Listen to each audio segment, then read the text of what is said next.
In our project, we have sensed three-phase voltages and currents using DSP. The digital signal processor we have used is F2812. We have sensed the currents and voltages using the current and potential transformers. The rating for potential transformers is 230 volts by 3 volts, and the rating for current transformers is 5 amps by 0.038 amps. We have converted the current signal in the secondary into voltage signal by using 100 ohms resistors. The voltage signal we get here is about 2.3 volts.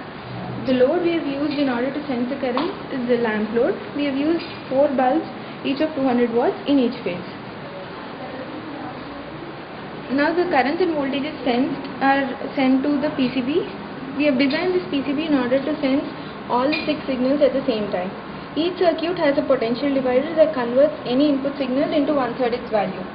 So 1 volt is obtained from the 3 volts supply, the 3 volts that we get from the transformers. A DC offset is generated by 2 IN4007 diodes connected in series. The DC offset generated is 1.4 volts. This DC offset and the AC input of 1 volt is now given to the op-amp. The op-amp we are using is a dual op-amp LM1458N. This op-amp adds and then inverts the inputs that are given to it. So the output we get from the op-amp is a DC sinusoidal wave of amplitude 2.5 volts.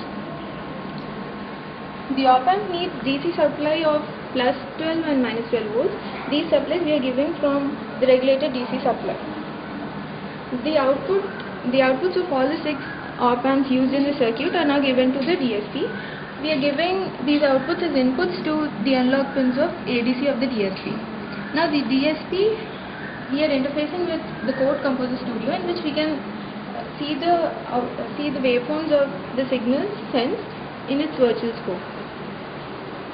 This is the program we have written in the Code Composer Studio software. We have written the code to subtract the offset that we have given in the PCB.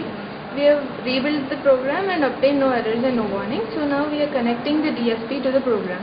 After connecting the DSP, we have to load the program into the DSP. Now, after executing the program, we can view the waveforms of the signals that we have sent. Let us first see the signals for two currents.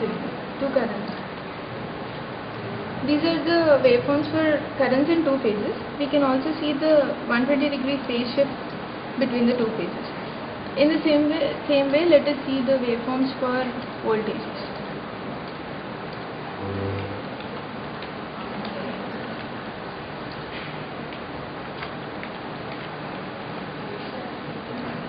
These are the voltage waveforms in 2 phases. Even for the voltages, we can see that the phase difference is 120 degrees. We have done this project under the guidance of Mr. Chakravarti, who is the Associate Professor in EEE Department of GRIT. The students who have worked on this project are Akhila, Harini, Kimira, Neha and Pratisha. We are the